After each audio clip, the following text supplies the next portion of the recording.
तो यार इस चैप्टर में जो हमारी ऑथर है तिशानी दोषी, वो जाती हैं साउथ पोल में, और साउथ पोल में जाके एंटार्क्टिका में हमें बताती हैं बहुत सारी एनवायरनमेंट रिलेटेड दिमाग हिलाने वाली चीजें। तो चैप्टर को स्टार्ट करते हैं। Early this year, I found myself aboard a Russian research vessel, the academic Shokalsky। तो वो क्या बताती हैं कि इस साल की शुरुआत में वो एक रशियन रिसर्च वेसल पे चढ़ती हैं, मतलब उस पर जर्नी करती हैं, जिसका नाम है उस रिसर्च वेसल का नाम है academic Shokalskiy, heading towards the coldest, driest, windiest continent in the world, Antarctica. और वो रिसर्च वेसल कहाँ जा रहा है? पूरे वर्ल्ड के सबसे कोल्डेस्ट, सबसे ड्राइएस्ट और सबसे खतरनाक कॉन्टिनेंट पे। देखो हमारे वर्ल्ड में ये 6 कॉन्टिनेंट्स ये हैं, और 7वां कॉन्टिनेंट कौन सा है? ये रहा हमारा Antarctica.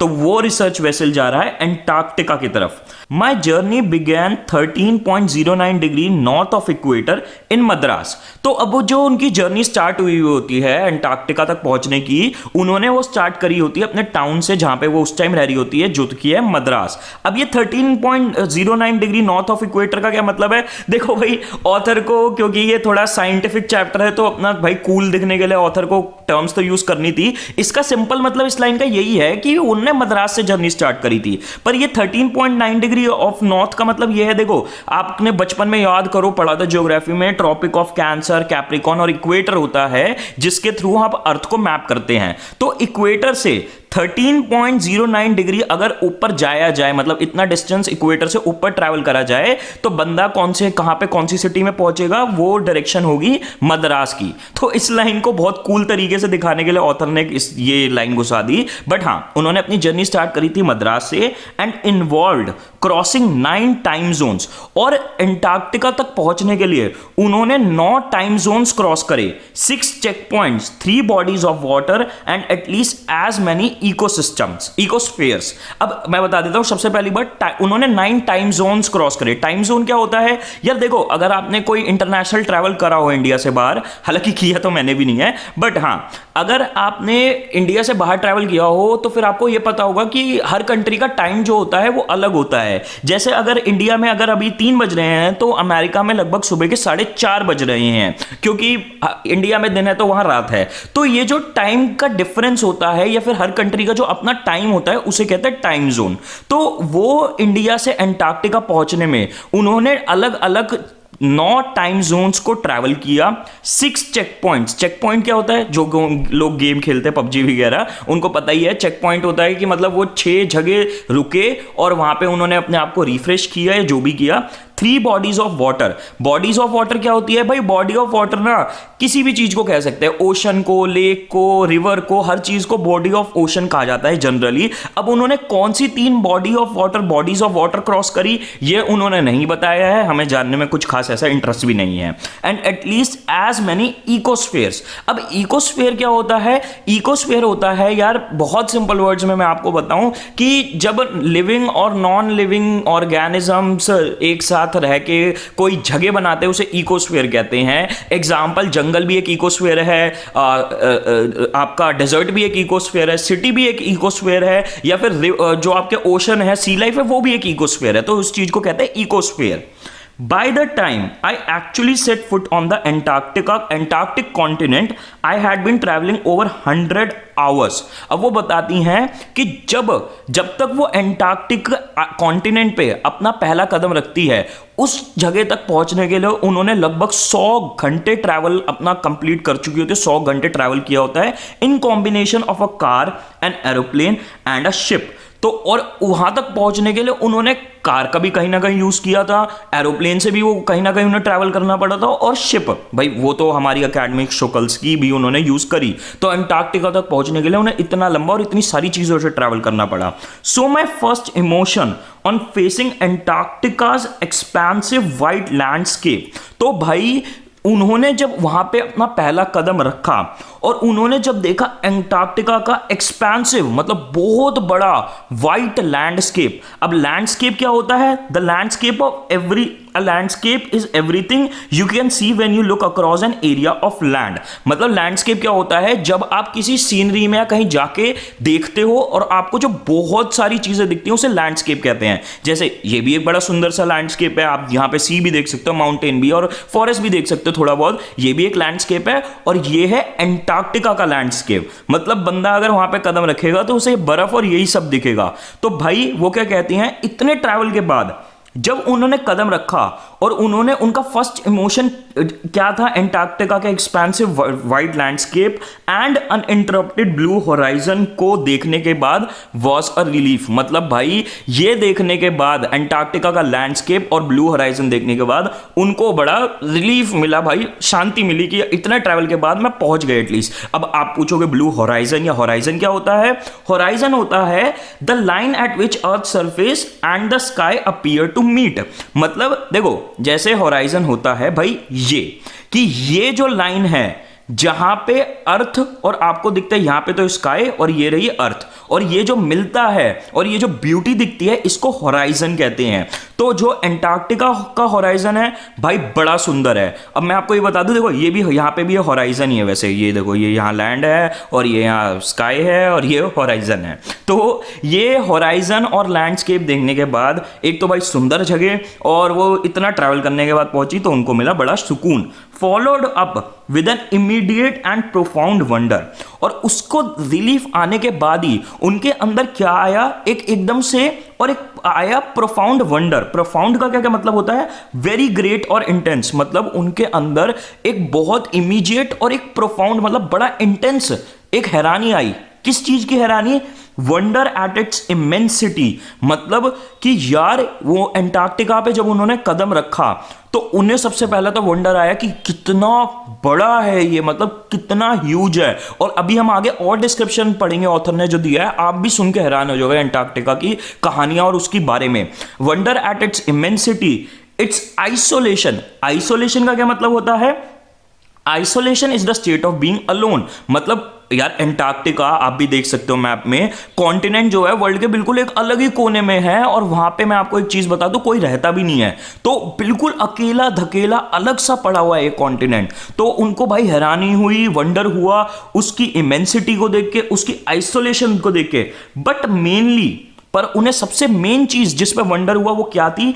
Eight how there could have never been a time, there could have ever been a time when India and Antarctica were part of the same landmass। उन्हें सबसे बड़ी हैरानी क्या सोच के हुई कि कैसे कई 100 साल पहले, कई लाख साल पहले एंटार्क्टिका और इंडिया एक लैंडमास थे, मतलब एक साथ थे। अब ये क्या है, ये कब हुआ, ये क्या था, ये अब हम आगे पढ़ने वाले हैं। ये चीज आपको इस लाइन का मतलब आगे क्लियर हो जाएगा। और क्या है इसका टाइटल? Part of history. मतलब अब वो बताने वाली हैं कि ये जो हम प्रेजेंट डे अर्थ पे है वो वहां तक हम कैसे आए हैं, क्या पास था और मतलब हमारी अर्थ का, और कैसे इंडिया या फिर सब कुछ एक साथ है। अभी हम सब समझेंगे, आपको सब क्लियर हो जाएगा। 650 million years ago, 650 million years मतलब कितने हो गए? 65 करोड़ साल पहले की कहानी बता रही है हमें ऑथर। 65 करोड़ साल पहले a giant amalgamated southern supercontinent. Amalgamated का क्या मतलब होता है? अमैलगमेटेड का मतलब होता है कंबाइंड फ्रॉम टू और more entity into one specific entity. मतलब कोई दो या दो से ज्यादा चीजें जब जुड़ी हुई हो तो उन्हें कहते हैं कि ये सारी चीजें अमैलगमेटेड है। तो वो बताती हैं 65 करोड़ साल पहले एक जुड़ा हुआ सदर्न सुपर कॉन्टिनेंट था। मतलब अर्थ की साउथ में, अर्थ के साउथ पोल पे एक बहुत बड़ा सुपर कॉन्टिनेंट था जिसमें बहुत सारी कंट्रीज और लैंड मासेस जुड़े हुए थे, जिसका नाम था गोंडवाना। गोंडवाना अब देखो गोंडवाना क्या है, ये कोई मैं बता दूं आपको, कोई फिक्शन या कोई स्टोरी या इमेजिनेशन नहीं है, एक्चुअल एग्जिस्ट करता था। Did indeed exist. अब ये और वो कह रही है, कंफर्म कर रही है कि वो एग्जिस्ट करता था, ये कोई इमेजिनेशन नहीं है। अब मैं आपको बता देता हूं गोंडवाना क्या है, ढंग से समझ लो, ये चैप्टर आपको बिल्कुल क्लियर हो जाएगा अगर आपने अभी यहां पे समझ ली। देखो ये तो है अभी हमारी प्रेजेंट डे अर्थ का मैप, हम देखते ही रहते हैं, हम पहचानते हैं सारी कंट्रीज को, सारे कॉन्टिनेंट्स को। पर ये शुरू से जब अर्थ हमारी बनी है ना यार, शुरू से ऐसा बिल्कुल भी नहीं था। पहले हमारी अर्थ जो है वो कुछ ऐसी दिखती थी, और ये जो सारा लैंड मास था, सारी कंट्रीज थी, ये एक साथ थी, और इस सारे एक साथ लैंड मास को हमारे साइंटिस्ट ने टर्म दिया गोंडवाना।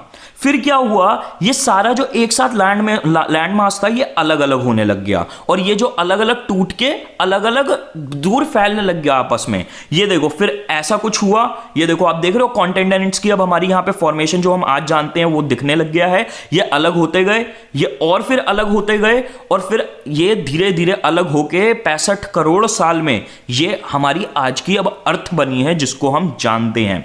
तो ये बड़े से लैंड मास को जो स्टार्टिंग में एक साथ था उसे कहते थे गोंडवाना, और ये अलग होके ये बनी है हमारी आज की अर्थ और 7 कॉन्टिनेंट्स। और मैं आपको एक और बहुत मजे की बात बताऊं, हमारे जो ये कॉन्टिनेंट्स हैं जिन पे हम रह रहे हैं, ये 7 कॉन्टिनेंट्स आज भी दूर हो रहे हैं आपस में, ये आज भी धीरे धीरे हिल रहे हैं। तो वो यही बात पे पिछले वाले पैराग्राफ में हैरान हो रही थी जब वो एंटार्क्टिका में पहुंची कि यार एक टाइम था 65.5 करोड़, मतलब 65 करोड़ साल पहले सारी इंडिया, सारी अर्थ यहीं पे थी। Gondwana did indeed exist, centred रफली around the present day Antarctica. मतलब क्या है कि देखो गोंडवाना जो है ये तो अर्थ है, ठीक है, गोंडवाना जो था वो यहां पे था, और इसके चारों ओर सारा ये जो लैंड मास है वो था।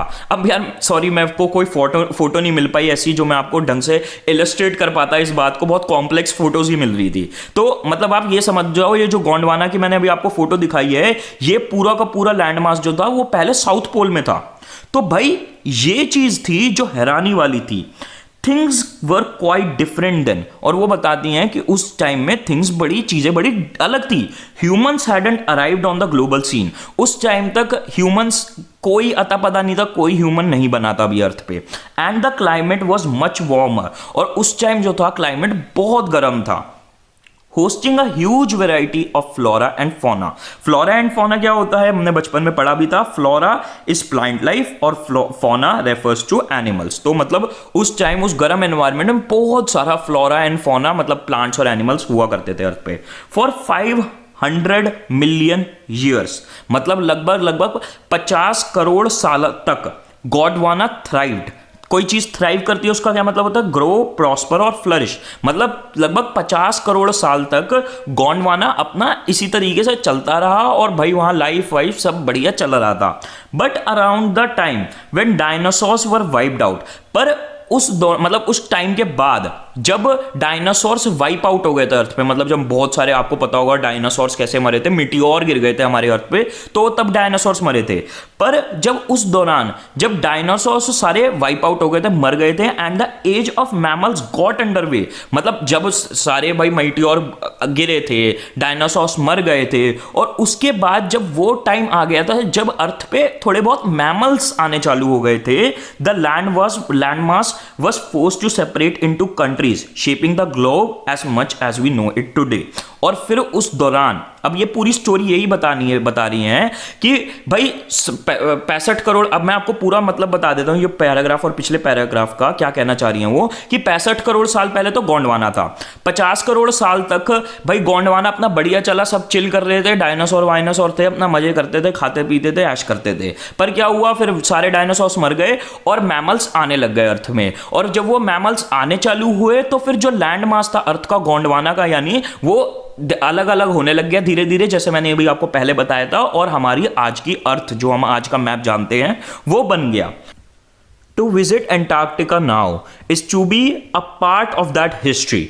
और अब वो कहती हैं ऑथर कि भाई अगर आप एंटार्क्टिका आज विजिट करते हो तो एक तरीके से आप उस हिस्ट्री का पार्ट बन चुके हो, उस हिस्ट्री के पार्ट को विटनेस कर सकते हो जाके, क्योंकि एंटार्क्टिका ही वो जगह थी जहां से हमारी अर्थ स्टार्ट हुई थी, जहां पे गोंडवाना हुआ करता था। To get a grasp of where we have come from and where we could possibly be heading. और यहां पे आके आपको ग्रैस्प मिलेगी, ग्रैस्प का यहां पे मतलब क्या है, अंडरस्टैंडिंग मिलेगी, आप समझ पाओगे कि कहां से हम आए हैं, मतलब हमारा पास्ट क्या है, कैसे हम ये सब बने हैं। और हम यहां पे आके ये भी रिसर्च कर सकते हैं, पॉसिबली अंडरस्टैंड कर सकते हैं कि हमारी जो अर्थ है या हमारी जो स्पीशीज है वो कहां जा रही है। It is to understand the significance of Cardillian folds, Precambrian granite shields, ozone and carbon evolution and extinction। भाई मतलब बेफालतू में इतनी साइंटिफिक टर्म्स मार दी इंग्लिश के चैप्टर में, बट क्योंकि अब यहाँ पे लिखी है तो मेरे को अब आपको समझानी तो है यार, ये तो मेरी जिम्मेदारी है। तो यहाँ पे it is to understand the significance of, मतलब यहाँ पे ऑथर ये कहती है कि यहाँ पे एंटार्क्टिका में आके आप एक्चुअल में सिग्निफिकेंस यानी मीनिंग समझते हो। क्योंकि देखो एनवायरमेंट के ऊपर तो हम घरों में अपने हर जगह न्यूज वाले भी लगे रहते हैं, बातें करते रहते हैं, पर जब आप उसे फर्स्ट हैंड एक्सपीरियंस करते हो तो आपको चीजें समझ में आती हैं। तो यहीं पे ऑथर कहती हैं कि यहां पे आके आप मीनिंग समझते हो असली किसका, कार्डिलेरन फोल्ड्स का। कार्डिलेरन फोल्ड्स का क्या मतलब होता है, माउंटेन रेंजेस, मतलब बहुत सिंपल वर्ड यहां पे माउंटेन रेंजेस यूज हो सकता था, पर भाई ऑथर को फैंसी बनना था थोड़ा। माउंटेन रेंजेस का मतलब क्या होता है, अगर किसी को नहीं पता, ग्रुप ऑफ माउंटेन्स को माउंटेन रेंजेस कहते हैं। जैसे हमारे इंडिया में हिमालयन रेंजेस है, बहुत सारे पहाड़ों के ग्रुप को भाई माउंटेन रेंजेस कहते हैं। प्री कैम्ब्रियन ग्रेनाइट शील्ड्स, मुझे भी इसका मतलब नहीं पता था, गूगल सर्च करके रिसर्च करनी पड़ी आप लोगों की इसके एक्सप्लेनेशन के लिए। प्री कैम्ब्रियन का मतलब क्या होता है, प्री कैम्ब्रियन उस एरा को कहते हैं जो एरा 450 करोड़ साल पहले एग्जिस्ट करती थी। जैसे गुप्ता डायनेस्टी हम कहते हैं इतने साल पहले थी, मुगल डायनेस्टी इतने साल पहले थी, तो 450 करोड़ साल पुरानी एरा को प्री कैम्ब्रियन कहते थे। ग्रेनाइट शील्ड्स क्या होती हैं, ग्रेनाइट शील्ड्स कुछ ऐसे दिखने वाले पत्थर होते हैं। तो यहां पे आके आप देख सकते हो माउंटेन रेंजेस कैसे बनते हैं, कैसे बनते हुए दिखते हैं, उनकी इंपॉर्टेंस आपको ग्रेनाइट शील्ड्स 450 करोड़ साल पुरानी देखने को मिलेंगी। आपको ओजोन देखने को मिलेगा, कार्बन देखने को मिलेगा, यानी आप यहां पे आकर रिसर्च करके ओजोन और कई 100 करोड़ साल पुराने कार्बन को देख सकते हो। इवोल्यूशन और एक्सटिंक्शन, यहां पे आपको उसके भी हिंट्स मिलेंगे, क्योंकि गोंडवाना से ही हम लोग इवोल्यूट करे थे, मतलब हमारा ओरिजिनेशन हुआ था और हम वहां से बढ़ते बढ़ते आज यहां तक बने हैं। और गोंडवाना में बहुत सारी चीजें एक्सटिंक्ट हुई थी, बहुत सारी स्पीशीज एक्सटिंक्ट हुई थी। When you think about all that can happen in a million years, it can get pretty mind boggling। अब ऑथर क्या कहती हैं कि अगर आप एक बार सोचो कि सिर्फ कुछ मिलियन ईयर्स में, मतलब कुछ करोड़ों सालों में क्या हो सकता है, आपका दिमाग फट जाएगा। माइंड बॉगलिंग का मतलब क्या है, एकदम दिमाग फट गया, बिल्कुल हिल गए आप ये चीज सुन के।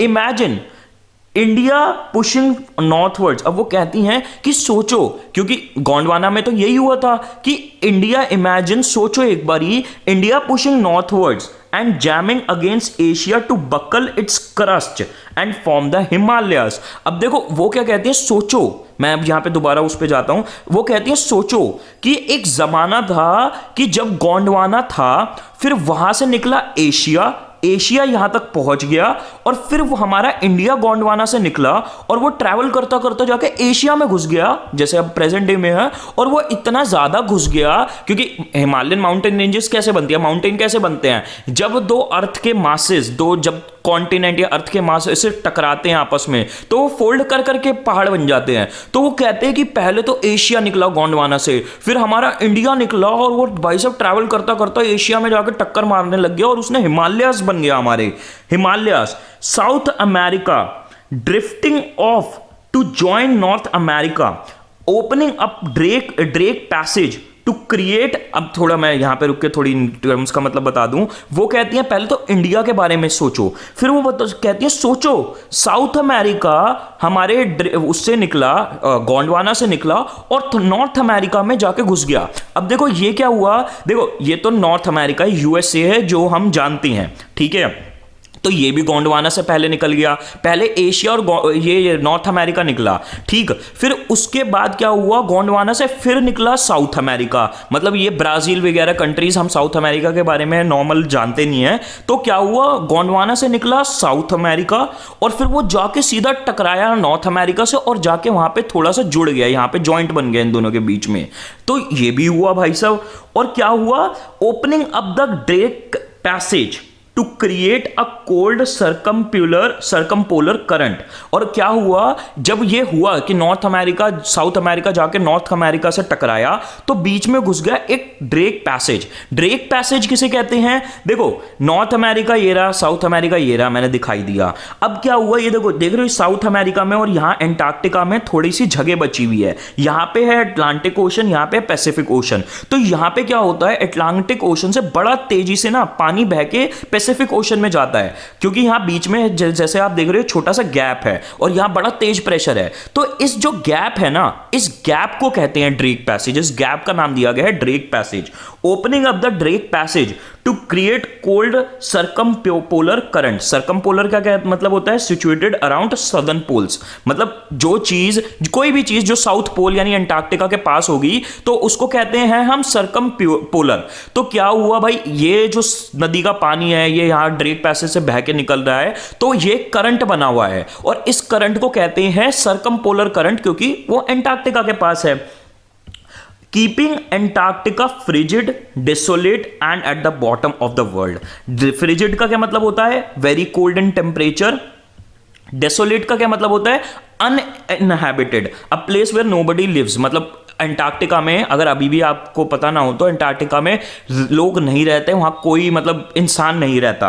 And at the bottom of the world, तो और वो जैसे आपको पता है अंटार्कटिका साउथ पोल में है। तो अभी इस पूरी लाइन का मतलब मैं आपको थोड़ा सा समराइज कर देता हूं जल्दी से। ऑथर कहती है, सोचो कि भाई साहब इतने सालों में इंडिया जाके टकरा गया एशिया से और हिमालय बना दिया। नॉर्थ अमेरिका साउथ अमेरिका जाके टकराया नॉर्थ अमेरिका से और ड्रेक पैसेज खोल दिया, जहां से जो करंट निकलता है पानी का बड़ी तेजी से निकलता है। और सरकमपोलर उसे क्यों बोला गया मैंने बता दिया, क्योंकि वो अंटार्कटिका के पास में है। और इस सबके ये जो सरकमपोलर करंट बना, इस सबके होते हुए जो अंटार्कटिका है, क्योंकि ये करंट बन गया था, अंटार्कटिका अपनी जगह से हिल नहीं पाया, बिल्कुल फ्रिजिड हो गया, मतलब वहां पे फ्रोज हो गया, बिल्कुल ठंडे टेम्परेचर हो गए वहां पे, और एकदम अकेला पड़ गया। वहां पे ना कोई रहता है ह्यूमन और ना वहां ज्यादा कोई भी डेवलपमेंट तो कुछ है ही नहीं, मतलब सिर्फ नेचर है एकदम अपने अर्थ के साइड में। और मैं एक चीज और क्लियर कर दूं जो मैंने आपको नहीं बताई, ये अंटार्कटिका यहां क्यों अटक गया, ये क्यों नहीं मूव किया है यहां से, इसका रीजन भी ड्रेक पैसेज है। वो ड्रेक पैसेज से भाई इतना तेज करंट आता था और वो सी के करंट के चक्कर में ये यहीं पे अटक गया और यहां से हिल नहीं पाया। For a sun worshipping South Indian like myself. और एक चीज बताऊं, मुझे चैप्टर पढ़ाने में आप लोगों को बड़ा मजा आ रहा है, मैं होप करता हूं आपको भी मजा आ रहा होगा। For a sun worshipping South Indian like myself. अब क्या कहती हैं ऑथर, क्योंकि ऑथर जो है वो हमारी साउथ इंडियन है, तो वो कहती हैं कि मेरे जैसी साउथ इंडियन सन वर्शिपिंग, मतलब साउथ इंडिया में आपको पता है बहुत ज्यादा धूप निकली रहती है और गर्मी होती है। 2 weeks in a place where 90% of Earth's total ice volumes are stored is a chilling prospect. Prospect का क्या मतलब होता है? अ मेंटल पिक्चर ऑफ समथिंग, मतलब जब आप कोई चीज के बारे में सोचते हो उसे प्रोस्पेक्ट कहते हैं। तो ऑथर कहती हैं कि मेरे जैसे साउथ इंडियन के लिए जो कि पूरे सन में रहता है हर टाइम, उसके लिए कितना चिलिंग प्रोस्पेक्ट है, कितना सोचने में भाई साहब कितनी डरावनी और खतरनाक चीज है कि उस जैसा इंसान एक अर्थ के ऐसे हिस्से में जाके रहे जहां पे अर्थ का 90% आइस वहां पे स्टोर्ड है। नॉट जस्ट, और अब वो ब्रैकेट डाल के, यहां ब्रैकेट लगे हुए हैं, वो डिफाइन करती हैं कि चिलिंग प्रोस्पेक्ट क्यों है। नॉट जस्ट फॉर सर्कुलेटरी और metabolic functions but also for the imagination. Circulatory और मेटाबॉलिक का क्या मतलब होता है मैंने लिखे हुए पर मैं पढ़ूंगा नहीं। सर्कुलेटरी का मतलब होता है कि आपकी बॉडी में जो ब्लड प्रेशर होता है, ब्लड जो सर्कुलेट करता है आपकी बॉडी में, और मेटाबॉलिक का मतलब होता है पचाना। तो क्या कहते हैं, वो कहती है कि मैं इस वजह से नहीं कह रहा कि हमारे लिए ये बहुत ज्यादा चिलिंग प्रोस्पेक्ट है, वो ये नहीं कह रही कि भाई इस वजह से है क्योंकि मेरे को डर है कि मेरी ब्लड का सर्कुलेशन इतनी ठंड में रुक जाएगा, या मैं खाना वाना वहां पचा नहीं पाऊंगी, या मेरी पेट खराब रहेगा, इस वजह से है वो एक चिलिंग प्रोस्पेक्ट, डरावना प्रोस्पेक्ट, क्योंकि वहां पे उसको इमेजिन करना ही बड़ा खतरनाक चीज है कि ऐसी जगह पे मैं जाके रहूंगी जहां पे उन्होंने वो गई ऑथर हमारी, और वो भी 2 हफ्ते के लिए गई। It's like walking into a giant ping pong ball devoid of any human markers. अब पिंग पोंग बॉल क्या होता है, पिंग पोंग बॉल या क्यों कहा गया है भाई आपको पता है, इसको हम पिंग पोंग बॉल कहते हैं जो कि टेबल टेनिस वगैरह में यूज होती हैं। तो क्या कहती हैं ऑथर कि अंटार्कटिका पे जाना ऐसा था जैसे पिंग पोंग बॉल पे हम चले गए हो। पिंग पोंग बॉल क्यों? क्योंकि पिंग पोंग बॉल आप देखते हो भाई बिल्कुल प्लेन होती है, किसी तरीके का मार्कर नहीं है, कुछ नहीं है, जो जहां पे भी है अगर यहाँ पे जैसी है वैसी यहाँ पे है, और पूरी 365 डिग्री तक बॉल वैसी की वैसी है। तो वो यही कहना चाह रही हैं कि यहाँ पे जाना ऐसा था जैसे मैं किसी पिंग पोंग बॉल पे चल रही हूं। डिवॉइड, डिवॉइड का क्या मतलब होता है? डिवॉइड का मतलब होता है कंप्लीटली लैकिंग, मतलब कोई भी चीज, मतलब वैसी कोई चीज ना होना। डिवॉइड ऑफ क्या चीज वहां पे बिल्कुल नहीं थी, किसी भी तरीके का ह्यूमन मार्कर नहीं था। नो ट्रीज, बिलबोर्ड्स, बिल्डिंग्स, मतलब भाई अंटार्कटिका में जाना, वहां पे किसी तरीके के ह्यूमन का कोई निशान नहीं था, इंसानियत का या इंसान होने का। वहां पे ना कोई ट्री मिलेगा, ना वो बड़े बड़े से बिलबोर्ड्स मिलेंगे जहां पे एडवर्टाइजमेंट चलते रहते हैं उल्टे सीधे, ना वहां पे कोई बिल्डिंग मिलेगी। You lose all earthly sense of perspective and time here. Perspective का क्या मतलब होता है? Point of view. तो यहां पे क्या कहती हैं ऑथर कि जब आप अंटार्कटिका पहुंचते हो ना, आप पूरी अर्थ का जो आपको एक सिखाया गया बचपन से, एक पॉइंट ऑफ व्यू सिखाया गया है अपनी जिंदगी का, अर्थ का, और टाइम जो आप हर टाइम देखते रहते हो, अभी क्या टाइम हो रहा है, वैसा क्या टाइम हो रहा है, क्या करना है क्या नहीं करना, वो सब कुछ आप लूज कर देते हो। क्यों लूज कर देते हो? अभी आपको बहुत माइंड ब्लोइंग फैक्ट मैं बताने वाला हूं, यहां पे डिस्कस होगा आगे। तो वो सब कुछ लूज कर देते हो जब आप अंटार्कटिका पहुंचते हो। The visual scale ranges from microscopic to mighty. अब वो क्या कहती हैं कि यहां पे आपको चीजें देखने को मिलती हैं जो बिल्कुल माइक्रोस्कोप के बिल्कुल छोटी सी हैं, और वहां से लेके बिल्कुल बहुत बड़ी बड़ी चीजें देखने को मिलती हैं। आपको यहाँ मिजेस एंड माइट्स देखने को मिलेंगे। मिजेस एंड माइट्स क्या होते हैं? कुछ तरीके के ऐसे यार फ्लाइज होते हैं अलग अलग तरीके के। ये मिजेस की फोटो, ये मिज की फोटो है, माइट की फोटो है। तो आपको इतने छोटे छोटे कीड़े और फ्लाइज देखने को मिलेंगे। To blue whale and icebergs, और वहां पे यहां पे आपको अंटार्कटिका में ब्लू व्हेल देखने को मिलेगी। ब्लू व्हेल मैं आपको बता दूं, वर्ल्ड की आज तक की एग्जिस्टेंस में सबसे बड़ा जानवर है। मैं आपको एक चीज बताऊं, एक एडल्ट ब्लू व्हेल का वेट होता है 1.5 लाख किलो। तो यहां पे आपको मिजेट्स भी देखने को मिलेंगे, माइट्स भी देखने को मिलेंगे, ब्लू व्हेल को भी देखने को मिलेगी, and icebergs as big as countries. The largest recorded was size of Belgium. और ऐसे बड़े बड़े आइसबर्ग्स देखने को मिलेंगे। आइसबर्ग्स मतलब आपने मूवीज में ऐसे देखे होंगे, बर्फ का जो ऐसे होता है। तो आइसबर्ग्स इतने बड़े कंट्रीज तक के साइज के, और वो बताते हैं कि साइंटिस्ट ने आज तक का सबसे बड़ा आइसबर्ग जो रिकॉर्ड किया है वो बेल्जियम, एक यूरोप में कंट्री है, उसके साइज तक का उन्होंने आइसबर्ग देखा है। Days go on and on and on in surreal 24 hours austral summer light. Surreal का मतलब क्या होता है? बड़ी प्योर, बड़ी होली, बड़ी सुंदर। तो वो बताती हैं कि दिन बीतते जाते हैं, बीतते जाते हैं, बीतते जाते हैं, 24 घंटे आने वाली ऑस्ट्रियल समर लाइट में। ऑस्ट्रियल का क्या मतलब होता है? ऑस्ट्रियल का मतलब होता है जब भी कोई चीज ऑस्ट्रेलिया जैसी हो या ऑस्ट्रेलिया की हो तो उसे ऑस्ट्रल कहते हैं। तो वो क्या कहती हैं कि हम वहां अंटार्कटिका में दिन बिताते जाते हैं, और उस अंटार्कटिका में एक बड़ी सुंदर होली 24 घंटे होने वाली ऑस्ट्रेलिया जैसी गर्मी है। ऑस्ट्रेलिया जैसी गर्मी क्यों कहा गई है? क्योंकि ऑस्ट्रेलिया में भी बड़ी माइल्ड सी गर्मी होती है। तो क्योंकि ये समर टाइम में जाते हैं अंटार्कटिका में, तो वो कहती हैं कि भाई वहां पे ऑस्ट्रेलिया जैसी गर्मी है जो कि 24 आवर्स होती है। मैं अब आपको यहां बहुत माइंड ब्लोइंग फैक्ट बताने वाला हूं अंटार्कटिका के बारे में।